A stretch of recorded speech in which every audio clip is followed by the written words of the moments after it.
नमस्कार। प्राइम समाचारमा स्वागत छ। म सुषमा श्रेष्ठ। म संगीता कटुवाल। सुरु गरौं अहिलेसम्मका प्रमुख समाचारबाट। प्रदेश 1 का मुख्यमन्त्री आचार्यको राजीनामासँगै संघ र सबै प्रदेशमा एमाले प्रतिपक्षी वाम एकता र चुनावी गठबन्धनमा लागेको, प्रचण्डलाई साथ दिन कोही तयार भएनन्। एक हप्ता बेन्च बहिष्कार गरेका न्यायाधीशहरू बन्दी प्रत्यक्षीकरणको मुद्दामा फर्किए। प्रधान न्यायाधीश इजलासमा बसेनन्। बारको आन्दोलन जारी, सेवाग्राही मर्कामा। काठमाडौँका सडकहरू चौडा बनाउँदा फुटपाथ साँघुरो बन्दै, व्यापारीको अतिक्रमणले पैदल यात्रीलाई झन सास्दै, नियमन निकायले दुःख दिन बाहेक केही जानेनन्। यातायात व्यवस्था विभागको लापरवाहीले लाइसेन्स वितरणमा समस्या। वर्षौंदेखि 6 लाख चालक स्मार्ट लाइसेन्सको प्रतीक्षामा, समाधानका लागि सरकार उदासीन। तरलता अभावले 45 लाख लगानीकर्ता प्रभावित, साना उद्यमीलाई पुनरुत्थान गर्नै मुस्किल। वास्तविक ऋणीलाई आवश्यक रकम दिन राष्ट्र बैंकको आश्वासन। बेलायत फ्रान्स बीच समुद्रमा माछा मार्ने अधिकारको विवाद चुलियो। फ्रान्सले अनुचित व्यवहार गरेको बेलायतको आरोप।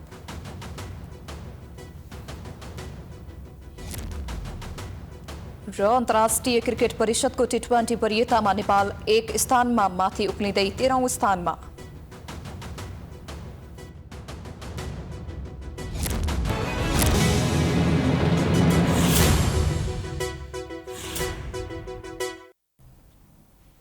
अब समाचार विस्तारमा।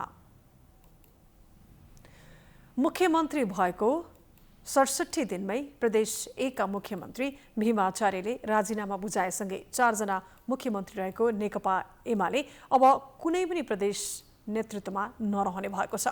एमाले यसअघि नै गण्डकी, लुम्बिनी र बागमती प्रदेश सरकारबाट बाहिरिएको थियो। 2074 को प्रतिनिधि सभा र प्रदेश सभाको चुनावपछि एमाले मात्रैको नेतृत्वमा संघीय सरकार र 4 वटा प्रदेश सरकार बने पनि अहिले केन्द्र सबैतिर गुमेको छ। एक रिपोर्ट। सोमबार विश्वासको मत लिने कार्यक्रम भए पनि अल्पमतमा पर्ने निश्चित भएपछि प्रदेश 1 का मुख्यमन्त्री भीम आचार्यले राजीनामा दिए। मुख्यमन्त्री भएको 68औं दिनमा सत्ताबाट बाहिरिएपछि अब केन्द्र र सबै प्रदेशमा एमाले प्रतिपक्षी बनेको छ। अब प्रदेश 1 मा गठबन्धनको संयुक्त सरकार बन्नेछ भने नेतृत्व नेकपा एकीकृत समाजवादीले गर्नेछ। नयाँ सरकार गठनका लागि गठबन्धनले मुख्यमन्त्रीमा नेकपा एकीकृत समाजवादीका राजेन्द्र राईलाई प्रस्ताव गर्दै दाबी पेश गरेको छ। सम्भवतः मंगलबार राई मुख्यमन्त्री नियुक्त हुनेछन्। यसअघि नेकपा विभाजनका कारण एमाले संघीय सरकार, गण्डकी र लुम्बिनीको प्रदेश सरकार गुमाएको थियो। गत भदौमा एमाले पनि विभाजित भएपछि बागमती र प्रदेश 1 को सरकार पनि गुमाएको हो। एमाले गुमाएको गण्डकी प्रदेशमा कांग्रेस र लुम्बिनीमा माओवादी केन्द्रका मुख्यमन्त्री भएका छन्। त्यसैगरी बागमती प्रदेशमा नेकपा एकीकृत समाजवादीका उपाध्यक्ष राजेन्द्र पाण्डेको नेतृत्वमा सरकार बनेको छ। यसरी नेकपा एमाले एकपछि अर्को गर्दै सत्ताबाट बाहिरिनुलाई अध्यक्ष केपी ओलीको घमण्डलाई कारण मानिएको छ। तर एमालेका नेताहरू अरू दललाई दोष दिइरहेका छन्। एमाले विरुद्ध षड्यन्त्र र पाप गरेर पार्टी फुटाएपछि केन्द्र र प्रदेश सरकारको नेतृत्वबाट हट्नु परेको महासचिव ईश्वर पोखरेल बताउँछन्। एमालेबाट केही चोइटिएर गएर गठबन्धन गएपछि बहुमत नरहेपछि त जानु स्वाभाविक थियो। यो अपराधिक योजनाका साथ गरिएको यो जुन गठबन्धन हो त्यसको परिणाम खालि सरकार ढल्यो मात्रै होइन, अनेक रूपमा प्रकट हुन सक्छ। म के भन्न चाहन्छु भने अहिले यो प्रदेश सरकार ढल्यो त्यो स्वाभाविकै थियो। जब गठबन्धन बनाएर एक ढङ्गले गइसकेपछि त्यो त हुन्थ्यो नै। तर हेरिरहनु होला, यो धेरै दिन टिक्नेवाला छैन। नेकपा एमाले हिजोभन्दा पनि राम्रो पोजिसनमा पुग्छ। 2074 सालको आम निर्वाचनमा प्रदेश 1 र बागमती दुवैमा एमाले एकल बहुमत प्राप्त गरेको थियो। तर भदौ 9 गते एमाले औपचारिक रूपमा विभाजन भएर नेकपा एकीकृत समाजवादी गठन भएपछि दुवै प्रदेशमा बहुमत गुमाएको हो। प्रदेश सरकारको नेतृत्व गुमाए पनि एमालेका प्रदेश सांसदहरूले आगामी चुनावपछि पुनः बहुमत ल्याएर सरकारको नेतृत्व गर्ने दाबी गर्छन्। गणितमा पछाडि परिसकेपछि सरकारमा नरहेर प्रतिपक्ष रहनुलाई त्यति अन्यथा मानिँदैन। नेकपा एमाले अहिले पनि बागमती प्रदेशमा पनि र प्रतिनिधि सभामा पनि ठुलो पार्टीको रूपमा छ र प्राविधिक ढङ्गले गठबन्धनका कारणले अहिले केही प्रतिपक्षमा बस्न परे पनि हामी महाधिवेशन दल पार्टीलाई पुनर्गठित गर्दै जीवन्त पार्टी निर्माणको क्रममा अगाडि बढेका छौँ र आउने निर्वाचनबाट पुनः नेकपा एमाले पुरानै शक्ति नेकपाको हिसाबले प्राप्त गरेको नभई एमालेकै हैसियतमा हिजोको भन्दा राम्रो शक्ति प्राप्त गर्ने गरी अगाडि बढिरहेको छ। 2074 सालको आम निर्वाचनमा एमाले र नेकपा माओवादी केन्द्रबीच चुनावी गठबन्धनले संघीय प्रतिनिधि सभामा करिब 2/3 स्थान र 7 मध्ये 6वटा प्रदेशमा स्पष्ट बहुमत प्राप्त गरेको थियो। चुनावपछि कर्णाली र सुदूरपश्चिम दुई प्रदेशको नेतृत्व माओवादी केन्द्रको भागमा परेको थियो, तर अहिले कर्णाली प्रदेश सरकारको नेतृत्व नि फेरिने भएको छ। मुख्यमन्त्री महेन्द्र बहादुर शाहीले राजीनामा दिएर नेपाली कांग्रेसलाई सरकारको नेतृत्व दिने सहमति भएको थियो। यस सम्बन्धमा 1-2 दिनभित्रै नतिजा आउने सम्भावना छ। उता माओवादीले नेतृत्व गरिरहेको सुदूरपश्चिममा पनि अहिले कांग्रेसले दावी गरेको छ। आफूहरूको सांसद संख्या सबैभन्दा धेरै भएकाले कांग्रेसले सरकारको नेतृत्व खोजेको हो। माओवादी केन्द्रका अध्यक्ष पुष्पकमल दाहालले साना कम्युनिस्ट पार्टी लगायत एकीकृत समाजवादी र जनता समाजवादी बीच एकीकरण गरेर चुनावमा जाने बताउँदै आएका छन्। साना कम्युनिस्ट पार्टी र अहिलेका सत्ता गठबन्धनमा रहेका जसपा र एकीकृत समाजवादी बीचको एकीकरण सम्भव छ त? यस विषयमा एकीकृत समाजवादी र जनता समाजवादीका नेता के भन्छन् त? हेरौं यो रिपोर्ट। नेकपा माओवादी केन्द्रका अध्यक्ष पुष्पकमल दाहालले शनिबार सर्लाही पुगेर तराई मधेस केन्द्रित राजनीतिक दल जनता समाजवादी र एकीकृत समाजवादी बीच पार्टी एकीकरण गरेर चुनावमा जाने दावी गरेका थिए। उनले यसअघि नेपालका सबै साना कम्युनिस्ट पार्टीलाई माओवादी केन्द्रमा गोलबद्ध गर्ने पनि उद्घोष गर्दै आएका छन्। हामीले त देखेको सपना के थियो भने कम्युनिस्टहरू जति सबैलाई एकताबद्ध गर्ने एउटा शक्तिशाली पार्टी बनाउने, त्यो पार्टीलाई सही दिशामा सही विचार र लाइनमा नै लिएर जाने र अनि सामाजिक न्याय सहित आर्थिक विकास र समृद्धिको एउटा नयाँ समाजवादी अर्थतन्त्रको राजनीतिको संस्कृतिको जग बसाउने भन्ने सपना देखायो। पार्टी एकीकरणका विषयमा नेकपा एकीकृत समाजवादीले भने विचार बनाइसकेको छैन। अहिले एकीकृत समाजवादीले देशभरि आफ्नो संगठन विस्तारको अभियानलाई मात्र महत्त्व दिएको छ। एकीकृत समाजवादीका नेताले अहिले कार्यगत एकता भइरहेकोले अहिले नै पार्टी एकीकरण गरिहाल्नुपर्ने परिस्थिति विकसित नभएको बताउँछन्। हतारमा गरेको एकता टिकेन भन्ने कुरा त हामीले भर्खरै जुन तत्कालीन नेकपा एमाले र नेकपा माओवादी केन्द्रको बीचको एकता भएर नेकपा बनाएका थियौँ, हामीले त्यो टिक्न सकेन। त्यसले पनि हामीलाई शिक्षा दिएको छ। त्यसो भएर अहिले भर्खरै हामीले चाहिँ हतारमा पार्टी एकता गर्ने पक्षमा हामी छैनौँ, त्यो स्थिति छैन भन्ने छ हाम्रो बुझाइ। सहकार्य चाहिँ हुन्छ। जनता समाजवादीले त वर्तमान गठबन्धन नै धरापमा पर्ला जस्तो अवस्था आएका बेला अर्को पार्टीसँग आफ्नो पार्टी एकीकरण हुने कुनै सम्भावना नै नरहेको भन्दै अध्यक्ष दाहालको पार्टी एकीकरणको प्रस्तावलाई ठाडै अस्वीकार गरेको छ। पार्टी चाहिँ एकता गर्नुहुन्न? पार्टीले एकता गर्न केही हाम्रो बहसै चलेको छैन। पार्टी एकता गर्नको लागि तब ठुला ठुला पार्टी हो, उहाँको विचार के छ, उहाँको सिद्धान्त के छ, हाम्रो विचार हाम्रो सिद्धान्त के छ, सबै विचार सिद्धान्तले एक ठाउँमा जोड्नु पर्यो, सबैलाई त्यो आत्मसात गर्नु पर्यो। त्यसपछि हाम्रो विचार सँगसँग व्यवहार मिल्नु पर्यो, व्यवहार साथसाथमा हाम्रो नियत मिल्नु पर्यो। चारवटै चिजमा एउटा चिज मिलेन भने त पार्टी एकताको त कुनै महत्त्व हुँदैन। माओवादी केन्द्रका अध्यक्ष पुष्पकमल दाहाल एउटै विषयमा अडिँदैनन्। कहिले नेपालका सबै साना राजनीतिक पार्टीलाई एउटै बनाउने कार्ड फाल्छन् भने कहिले वर्तमान सत्ता गठबन्धनभित्रका जनता समाजवादी र एकीकृत समाजवादीलाई मिलाएर एउटै पार्टी निर्माण गर्ने उनका चाहना र लहर सुनाउँछन्। दाहालका कुरामा नेपालका राजनीतिक दलका नेताले विश्वास गरिहाल्ने परिस्थिति भन्ने छैन, किनभने यसअघि 2074 सालमा स्थानीय चुनावमा कांग्रेससँग सहकार्य गरेका दाहालले प्रदेश र प्रतिनिधि सभाको चुनावमा भने एमालेसँग पार्टी नै मिलाएर अघि बढे। 2/3 सरकार पनि केही हदसम्म दाहालकै खटपटका कारण आफ्नो कार्यकालभरि टिक्न नसकेको विश्लेषण गरिन्छ। भविष्यमा हुने जुनसुकै निर्वाचनमा आफ्नो पार्टी माओवादी केन्द्रले असफल हुने डरले दाहाल कहिले सबै साना कम्युनिस्ट पार्टी एक बनाउने भन्छन् भने कहिले एकीकृत समाजवादी र जनता समाजवादीसँग पार्टी एकीकरण गरेर अघि बढ्ने प्रस्ताव अघि सार्छन्। खास गरी दाहालको ढुलमुले राजनीतिक चरित्रका कारण माओवादी पार्टीमा सँगै राजनीतिक यात्रा गरेका मोहन वैद्यको समूह, नेत्रविक्रम चन्द, गोपाल किराँतीले त छाडे नै पछिल्लो समय रामबहादुर थापा बादल, प्रभु शाह, टोपबहादुर रायमाझीले समेत दाहाललाई छाडेर नेकपा एमालेमा समाहित भएका छन्। त्यसैले अध्यक्ष दाहालको माओवादी केन्द्रलाई ठूलो पार्टी बनाउने सपना सजिलै सम्भव हुने देखिँदैन। प्राइम टाइम्स टेलिभिजनका लागि क्यामेरामा भास्कर भट्टाचार्यका साथमा हरिशरण तिमलिसेनाको रिपोर्ट। यति बेला न्यायालय चर्चा र विवादमा छ। प्रधान न्यायाधीशको राजीनामा माग्दै नेपाल बारले आन्दोलन गरिरहेको छ। अर्कोतर्फ न्यायाधीशले इजलास छोडेको भन्दै विरोध पनि भइरहेको छ। सर्वसाधारणले अदालतको काम ठप्प हुँदा शास्ति भोग्नु परेको भनेर गुनासो गरेका छन्। एक रिपोर्ट। प्रधान न्यायाधीश चोलेन्द्र शमशेर जबराको राजीनामा माग गर्दै कानुन व्यवसायीहरूले सोमबार पनि कालोपट्टि बाँधेर विरोध प्रदर्शन गरेका छन्। नेपाल बार एसोसिएसनको अगुवाईमा सर्वोच्च अदालत परिसरमा कानुन व्यवसायीहरूले ब्यानर बोकेर कालोपट्टि बाँधेर विरोध प्रदर्शन गरेका हुन्। बारले नैतिकताको आधारमा प्रधान न्यायाधीशले राजीनामा नदिएको भन्दै चरणबद्ध रूपमा विरोध कार्यक्रम गरेको हो। विरोध प्रदर्शनमा उत्रिएका कानुन व्यवसायीले राजनीतिक दलहरूले साथ नदिएको भन्दै आक्रोश व्यक्त गरेका छन्। न्यायपालिकाको विकृति विसङ्गति समाप्तिका लागि दल र नेताहरू मौन बस्नु गलत भएको आरोप लगाएका छन्। सबैभन्दा दुःख लाग्दो कुरो के छ भन्दाखेरि तपाईँको राजनैतिक दलका नेताहरू अहिले पनि स्पष्ट रूपमा मुखर भएर बोल्न सकिरहेका छैनन्। त्यसको मूल्य उहाँहरूले चुकाउनुपर्छ। अहिलेका राजनैतिक दलका जति पनि नेताहरू छन्, सत्ताको हुन् विपक्षको हुन्, जो चुप लागेर बसिरहेका छन्, तिनीहरूले आजको यो दिनको मूल्य चुकाउनुपर्छ। आन्दोलनरत कानुन व्यवसायीहरूले न्यायालयको विकृति अन्त्यका लागि प्रधान न्यायाधीश जबराले राजीनामा दिनुपर्ने अडान राखेका छन्। हामीले न्यायपालिका भित्रको विसङ्गति हटाउनको लागि, न्यायपालिका स्वतन्त्र, सक्षम, निष्पक्ष, निर्भीक बनाउनको लागि हामीले जो कदम चालेका छौँ, त्यसको कदमको शुभारम्भ भनेको, सुरुवातको बिन्दु भनेको प्रधान न्यायाधीशको राजीनामा हो। त्यो राजीनामाको लागि हामीले जो अभियान चलाएका छौँ, आजबाट नै तपाईँहरूले देख्नुभएको छ। आजबाट मुद्दा उहाँले बेन्च लिन छोड्नु भएको छ। हामीले जो भनेका थियौँ, प्रधान न्यायाधीशले बेन्चमा नबस्नु भनेर हामी जो भनेका थियौँ, आजबाट उहाँ बेन्च बस्न छोड्नु भएको छ। न्यायाधीश हरिकृष्ण कार्कीको प्रतिवेदन अनुसार प्रधान न्यायाधीशले न्यायालयलाई शुद्धिकरण गर्नेतर्फ केही पनि काम नगरेको कतिपयको आरोप छ।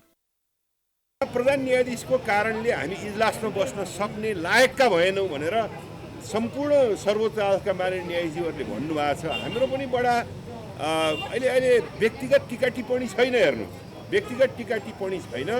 यो प्रतिवेदनको जिम्मा उहाँले लिनुपर्छ भन्ने रूपबाट, अनि उहाँले यसलाई सुधारको तर्फ नगएको हुनाले हामीले राजीनामा मागिसक्यौँ। अब नेपाल बार फर्किँदैन, होइन। न्यायपालिकाको विकृति विसङ्गति भ्रष्टाचार विरुद्धको नेपाल बार एसोसिएसनको अभियान अन्तर्गत कानुन व्यवसायीहरूले यसअघि कार्तिक 14, 15 र 16 गते कालोपट्टि सहितको विरोध कार्यक्रम गर्ने घोषणा गरेको थियो। तर कानुनविदहरूको अर्को समूहले भने न्यायाधीशहरूलाई इजलास बहिष्कार गर्ने अधिकार नभएको भन्दै सेतुपट्टि बाँधेर प्रदर्शन गरेका छन्। सर्वोच्च अदालतका न्यायाधीशहरूले सुनवाई बहिष्कार गरेको विरोधमा उनीहरूले काठमाडौँको माइतीघरमा प्रदर्शन गरेका हुन्। जो जनताको राज्य कोषबाट उठेको तलब भत्ता खान्छन्, तर जनतालाई बन्दी बनाइएको बन्दी प्रत्यक्षीकरणको मुद्दा पनि हेर्दैनन् र अन्तर्राष्ट्रिय मानवता विरुद्धको अपराध गर्छन्, जसलाई बाहिरको धुलो हिलो कहिले केही थाहा छैन, ती व्यक्तिहरू जनताका सेवक हुन सक्छन्। उता प्रधान न्यायाधीशको राजीनामा माग्दै हडतालमा उत्रिएका न्यायाधीशहरू इजलास फर्किएका छन्। कार्तिक 8 देखि आन्दोलनरत न्यायाधीशहरू सोमबारबाट इजलास प्रवेश गरेका हुन्। न्यायाधीशहरूले इजलास छोडेपछि पीडित बनेका सेवाग्राहीले अन्यायमा परेको गुनासो गरेका छन्। रातैमा बस्नको लागि अप्ठ्यारो थियो। गोशालामा बसे, 300 रुपियाँ लियो। भगवान् पशुपतिनाथ बाबाले सबैलाई सद्बुद्धि दियोस् कि स्वच्छ तरिकाले मुद्दा हेरोस्, कसैलाई काखा कसैलाई पखा गर्नु हुँदैन। सर्वोच्चका 15 जना न्यायाधीशहरू बेन्च बहिष्कार गरेर संवादहीनतामा रहेकोमा आइतबार प्रधान न्यायाधीशसँग वार्ताका लागि अनिल सिन्हा, सपना प्रधान मल्ल र मनोज शर्मा सम्मिलित 3 सदस्यीय वार्ता टोली गठन गरेर वार्ता सुरु गरेको थियो। वार्तामा प्रधान न्यायाधीशले सम्मानजनक बहिर्गमनको सन्देश पठाएको बताइएको थियो, तर सम्मानजनक बहिर्गमनको विषय पुष्टि भइसकेको छैन। यसअघि प्रधान न्यायाधीशले आफू पछि नहट्ने भन्दै राजीनामा कुनै पनि हालतमा नदिने बताएका थिए। सर्वोच्च अदालतमा आज तोकिएका 6वटा पेशीमध्ये 4वटा मुद्दामा फैसला भएको छ भने 2वटा मुद्दामा आदेश दिएको छ। सर्वोच्च अदालतमा भएको विवादका कारण इजलास नै नबसेका न्यायाधीशहरू भने आज इजलास बसेका हुन्। इजलासमा 6वटा फरक बेन्चमा मुद्दाको सुनवाई गर्दै 4वटामा फैसला नै भएको हो भने 2वटामा आदेश दिएको हो। न्यायाधीशद्वय विश्वम्भर प्रसाद श्रेष्ठ र हरिप्रसाद फैयालको संयुक्त इजलासले बन्दी प्रत्यक्षीकरणको मुद्दालाई तामेलीमा राख्ने फैसला गरेको हो। त्यस्तै न्यायाधीशद्वय आनन्द मोहन भट्टराई र टङ्कबहादुर मोक्तानको संयुक्त इजलासले बन्दी प्रत्यक्षीकरणको मुद्दामा रिट खारेजको फैसला गरेको हो। न्यायाधीशद्वय अनिल कुमार सिन्हा र कुमार चुडालको संयुक्त इजलासले बन्दी प्रत्यक्षीकरणकै मुद्दामा रिट खारेजको फैसला गरेको हो। त्यस्तै बम कुमार श्रेष्ठको एकल इजलासले बन्दी प्रत्यक्षीकरणको मुद्दामा सुनवाई गर्दै कारण देखाउ आदेश जारी गरेको हो। सपना प्रधान मल्ल र मनोज कुमार शर्माको संयुक्त इजलासले बन्दी प्रत्यक्षीकरणको मुद्दामा फैसला गर्दै रिट खारेज गरेको हो। त्यस्तै कुमार रेग्मीको एकल इजलासले बन्दी प्रत्यक्षीकरणको मुद्दामा कारण देखाउ आदेश गरेको हो। यसअगाडि इजलासलाई बहिष्कार गरेका न्यायाधीशहरूले प्रधान न्यायाधीश सुलेन्द्र शमशेर जबराले आफ्नो इजलास नतोकेको इजलास बस्ने बताएका थिए।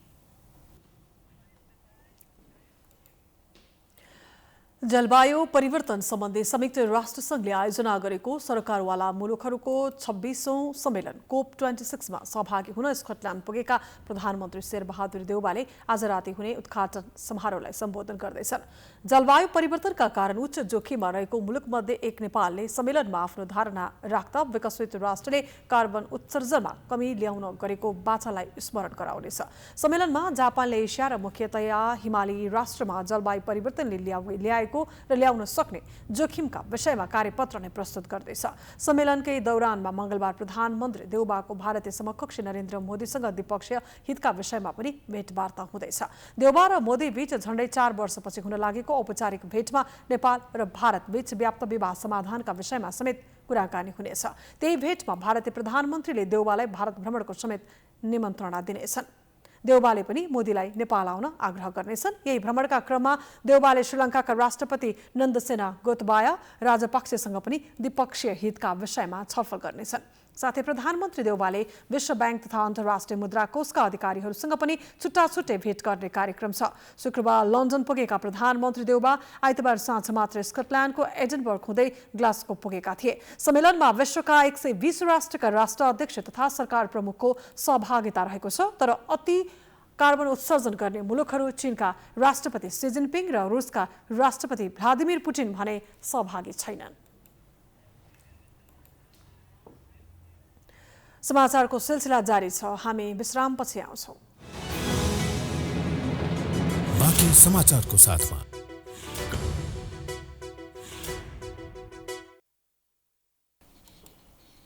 विश्रामपछि स्वागत छ। अब बाँकी समाचार।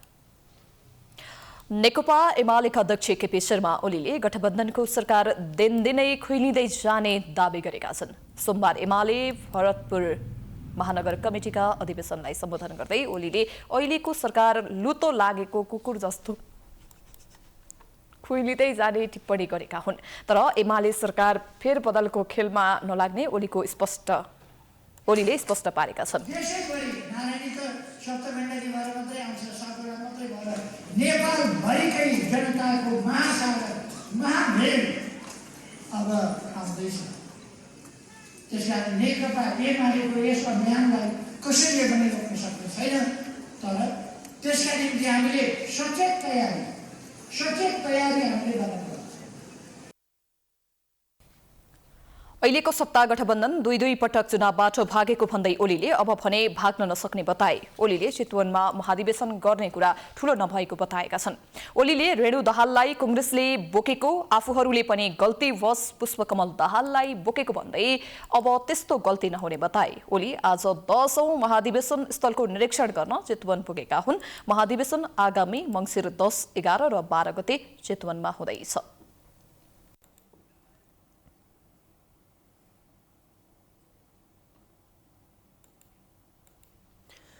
नेकपा माओवादी केन्द्रका अध्यक्ष पुष्पकमल दाहालले प्रतिक्रियावादीले गठबन्धन बनाउने प्रयत्न गरिरहेको बताएका छन्।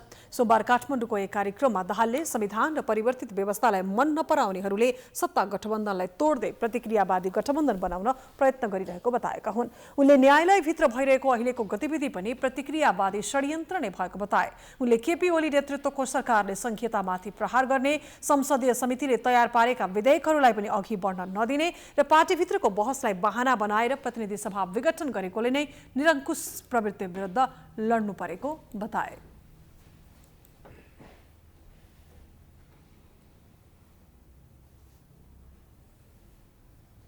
पार्लियामेन्टका समितिहरूले तयार पारेर पठाएका विधेयकहरूलाई पनि अगाडि बढ्न नदिने,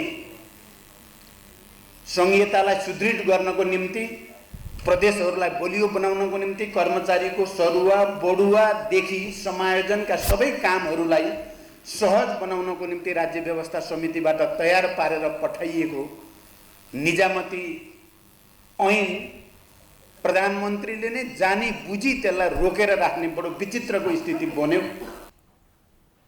आफू गणतन्त्रवादी कहिल्यै नरहेको भनेर पूर्व प्रधानमन्त्रीले बोलेको सुनेको भन्दै दाहालले राजनीतिक नेतृत्व रिल्याक्स गर्ने बेला नभएको पनि बताएका छन्। उनले नेकपा अस्तित्वमा रहँदा 70%ले केपी ओलीलाई कारबाही गरेको र निर्वाचन आयोगले त्यसलाई सदर गरिदिएको भए ओलीको राजनीतिक हैसियत त्यही बेला नै सकिने जिकिर समेत गरे। त्यस्तै उनले खर्च कम गर्न र धाँधली रोक्न 3 तहको निर्वाचनलाई एकैचोटि गर्न सकिने पनि बताए।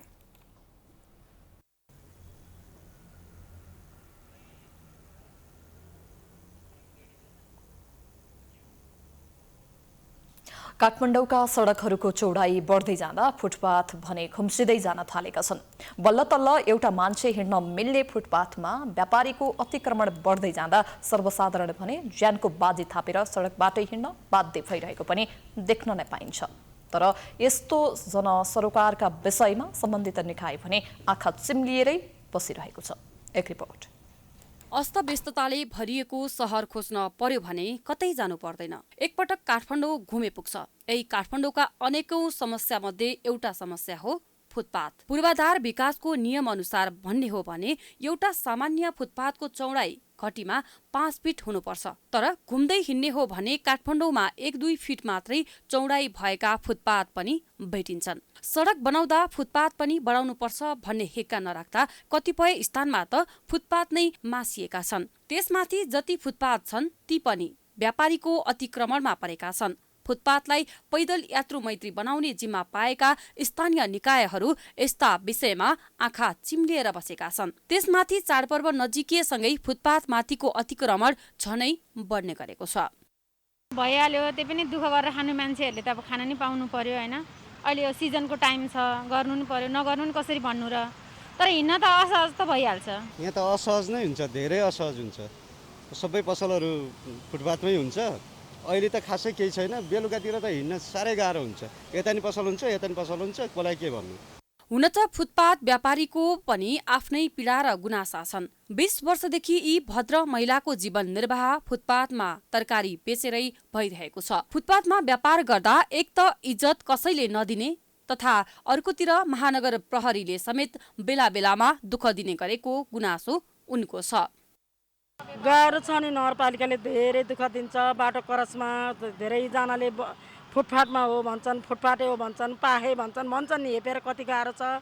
उनी जस्तै थुप्रै निम्न वर्गीय परिवारको व्यापार गर्ने थलो फुटपाथ नै हो। उपत्यकामा हजारौं परिवारको जीविकोपार्जन फुटपाथले नै धानेको छ। बिहानदेखि रात नचिपिदासम्म फुटपाथले बेरोजगारमा परेकाहरूको जीविकोपार्जन पनि धान्दैछ। तर बाँच्ने आधार नभएका यस्ता व्यापारीको मर्कालाई सरकारले पनि बुझ्न सकेको छैन। प्रहरीले कहिले सामान नै जफत गरिदिने, कहिले महँगो जरिवाना तिर्न लगाउने तथा कहिले हातपात नै गर्ने गरेको गुनासो उनीहरूको छ।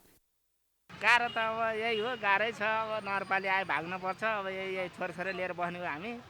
अब गाह्रो त गाह्रै भइहाल्छ। फुटपाथका व्यापारीहरू महानगर प्रहरीले सजायको नाममा ज्यादती गरेको दोष लगाउँछन्। उता महानगर प्रहरी बलका प्रमुख धनपति सापकोटा भने पैदल यात्रीका लागि बनाइएको फुटपाथमा जबरजस्ती व्यापार गर्नेहरूको सामान खोज्नु बाध्यता भएको बताउँछन्। साथै यस्तो बेलामा केही मात्रामा बल प्रयोग गर्नुपर्ने बाध्यता आइपरेको दावी गर्छन्। अब सडकबाट सामान उठाएर ट्रकमा समेत हालेको, ट्रकमा हाल्दासम्मको क्रियाकलापलाई ज्यादती जबरजस्ती भन्ने हो भने त्यो हामीले गर्नै पर्छ। त्यो न्यूनतम बल प्रयोग गरेर सामान गाडीमा ल्याउने हो। अब बल प्रयोग नगरिकन त्यस्ता प्रकारका सामग्रीहरू गाडीसम्म आइपुग्दैनन्। हुन त फुटपाथ पैदल यात्रुको अधिकारको क्षेत्र हो, त्यसैले पैदल यात्रुको आवजावतलाई ध्यान दिन नसक्ने हो भने यही कारण गम्भीर दुर्घटना निम्तिने खतरा पनि छ। तर सरकारको जिम्मेवारी जीविकोपार्जनको बाटो खोजिरहेकाहरूको सहायता गर्नुपर्ने हो। त्यसका लागि सरकारले विभिन्न स्थानमा निश्चित ठाउँ तोकेर व्यापार गर्न प्रोत्साहन गरेको खण्डमा पैदल यात्रु र साना व्यापारी दुवैले शास्ति बेहोर्नु पर्ने अवस्था सृजना हुँदैन। प्राइम एसटीका लागि क्यामेरामा अमृत भट्ट र भास्कर भट्टाचार्यका साथमा दीक्षा गौतम, काठमाडौँ।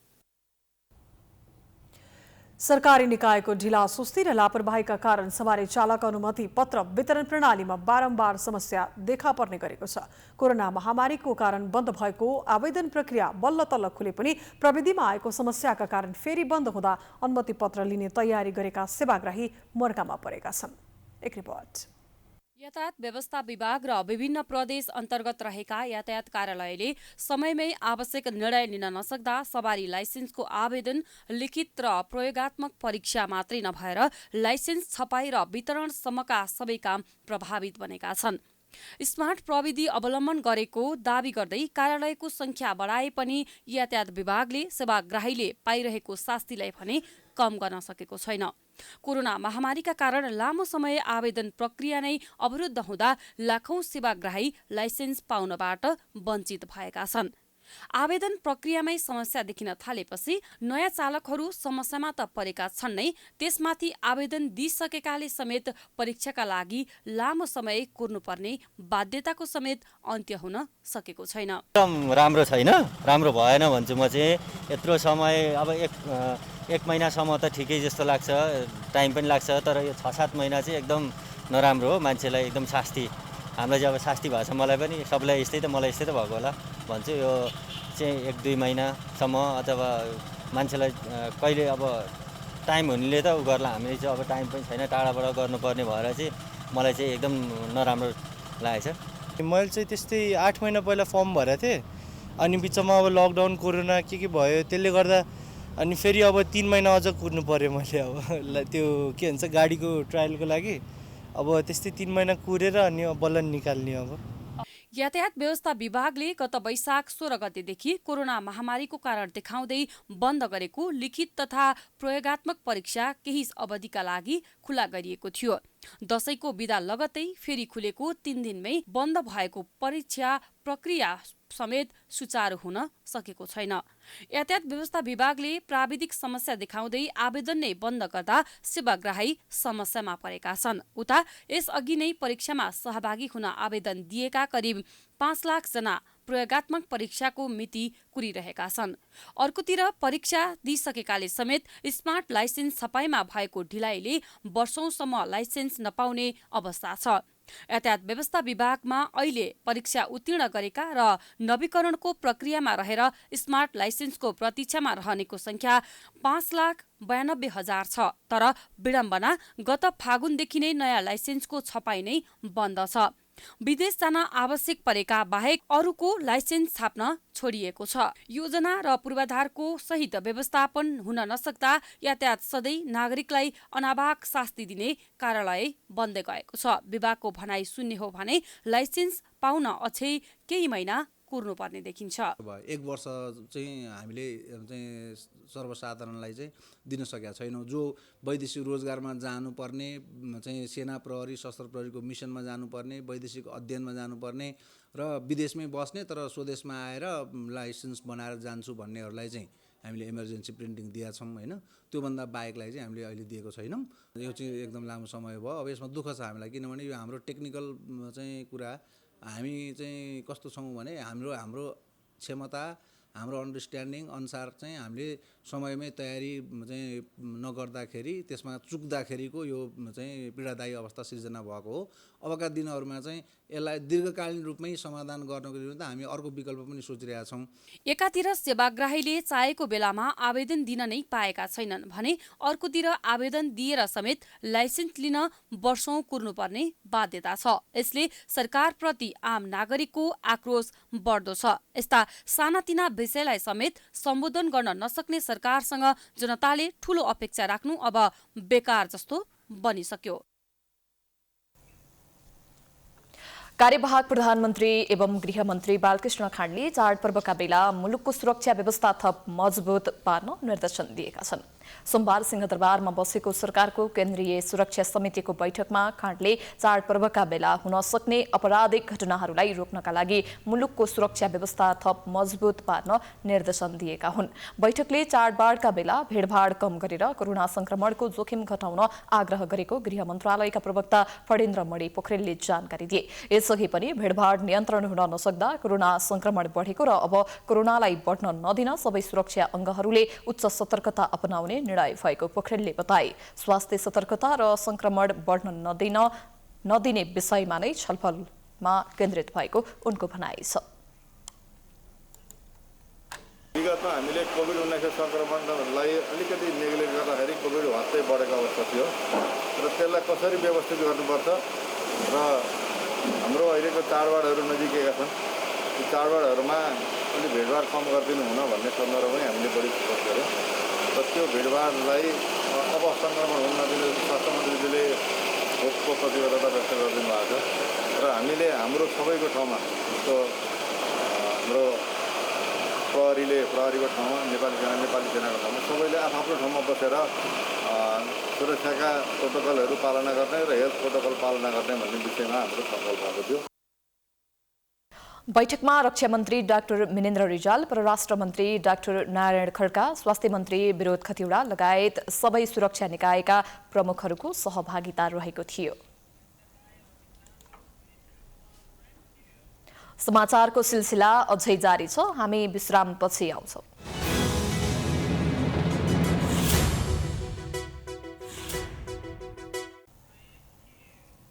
विश्रामपछि स्वागत छ। अब आर्थिक समाचार।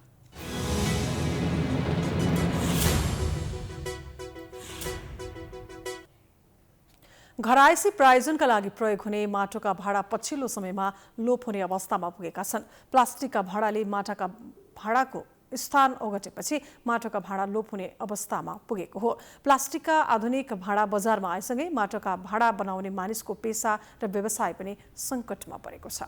एक रिपोर्ट।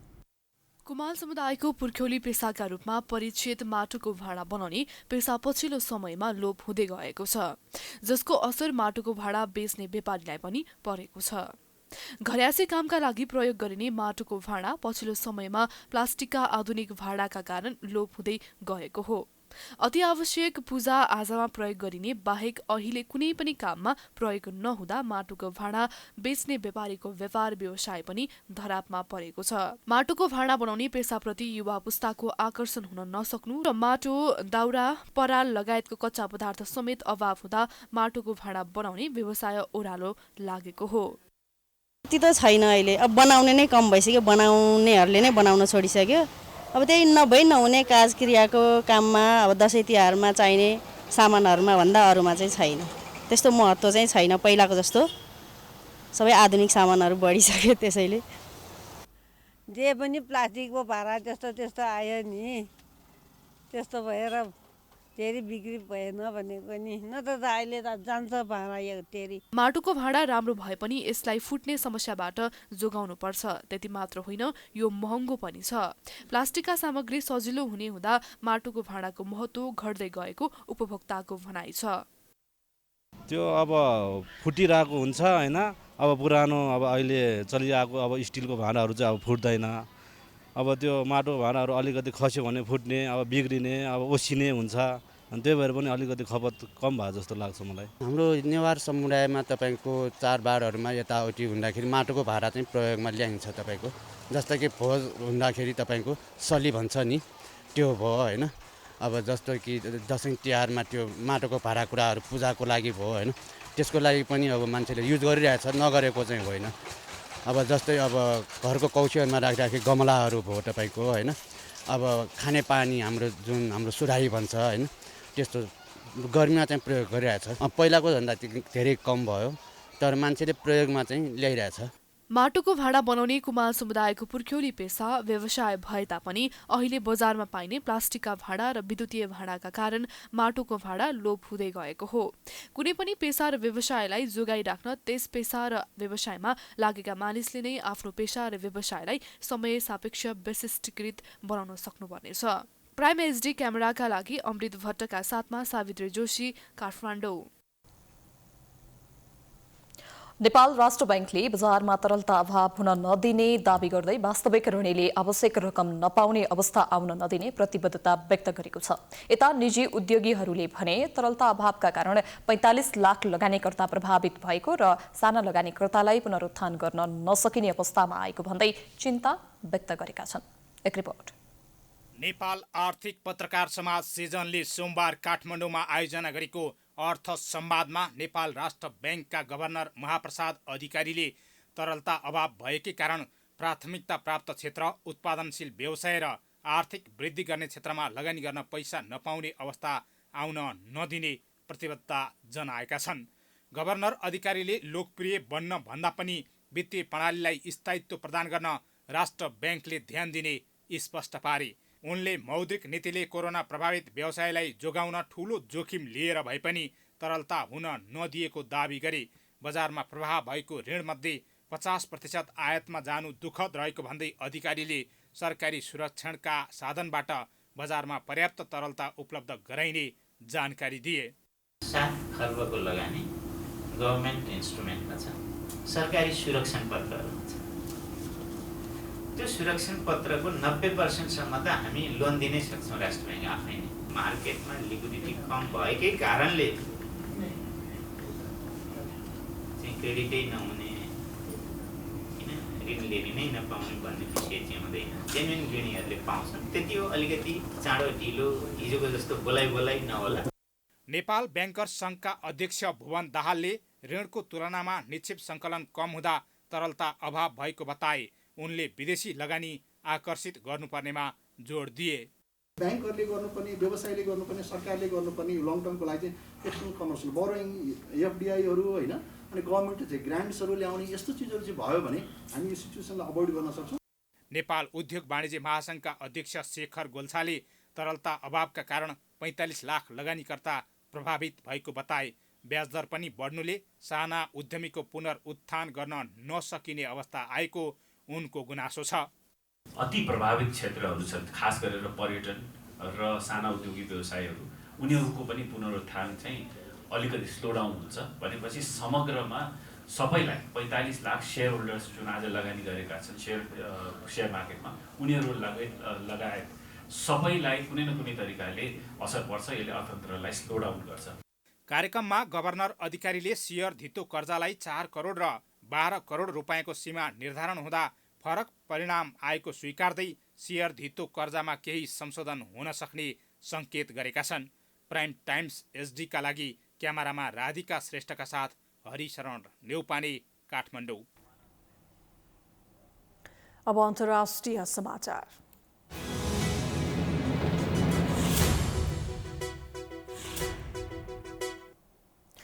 फ्रान्ससँग माछा मार्ने अधिकारको विवादपछि बेलायतले फ्रान्सलाई पछि हट्न कि त कानुनी कारबाही भोग्नका लागि 48 घण्टाको समय दिएको छ।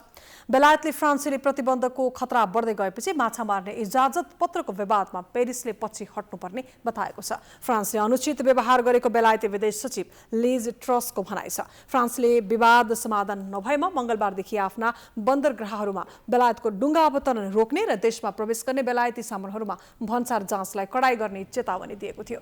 आफ्नो क्षेत्रीय पानीमा माछा मार्न इच्छुक फ्रान्सेली जहाजहरू हस्तान्तरण गरेको इजाजत पत्रको संख्यामा दुई पक्षबीच झडप भएको थियो।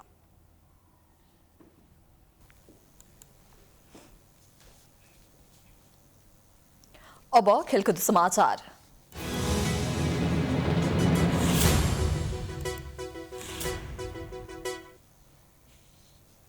अन्तर्राष्ट्रिय क्रिकेट परिषद आईसीसी को T20 वरियतामा नेपाल एक स्थानमा माथि उक्लिएको छ।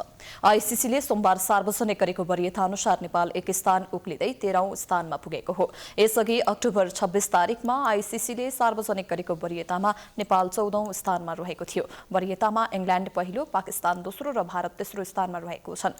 यसैबीच नेपाली राष्ट्रिय क्रिकेट टिमको मुख्य प्रशिक्षक पदका लागि 60 जनाले आवेदन दिएको नेपाल क्रिकेट संघले जनाएको छ। मुख्य प्रशिक्षक डेभ वाटमोरले राजीनामा दिएपछि गत कार्तिक 1 गते मुख्य नेपाली राष्ट्रियका लागि दरखास्त आह्वान गरेको थियो। सोमबार मुख्य प्रशिक्षक पदका लागि 60 जनाको आवेदन परेको नेपाल क्रिकेट संघले जनाएको हो। क्यानले गठन गरेको छनौट समितिले आवेदन परेकाको केही दिनभित्रमा अन्तर्वार्ता लिने तयारी गरेको छ।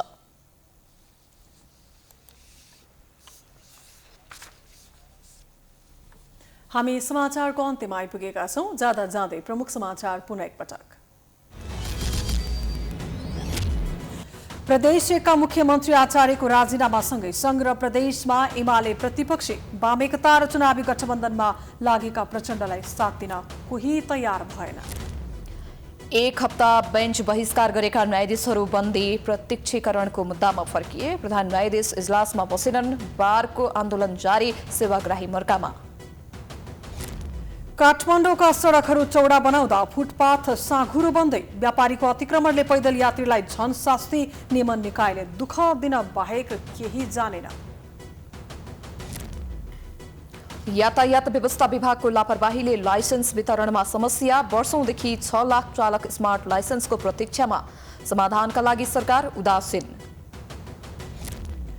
तरलता अभावले 45 लाख लगानीकर्ता प्रभावित। साना उद्यमीलाई पुनरुत्थान गर्ने मुस्किल। वास्तविक ऋणीलाई आवश्यक रकम दिने राष्ट्र बैंकको आश्वासन। बेलायत र फ्रान्स बीच समुद्रमा माछा मार्ने अधिकारको विवाद उछुलियो। फ्रान्सले अनुचित व्यवहार गरेको बेलायतको आरोप।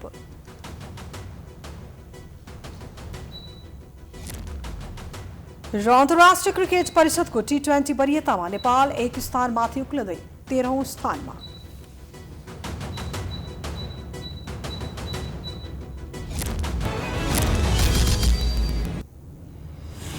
समाचार अहिलेलाई सकियो। यसपछिको प्रस्तुति जनता जान्न चाहन्छन् ऋषि हुमलाको साथमा हेर्न सक्नुहुनेछ। हेर्दै गर्नुहोला प्राइम टाइम्स टेलिभिजन। नमस्कार।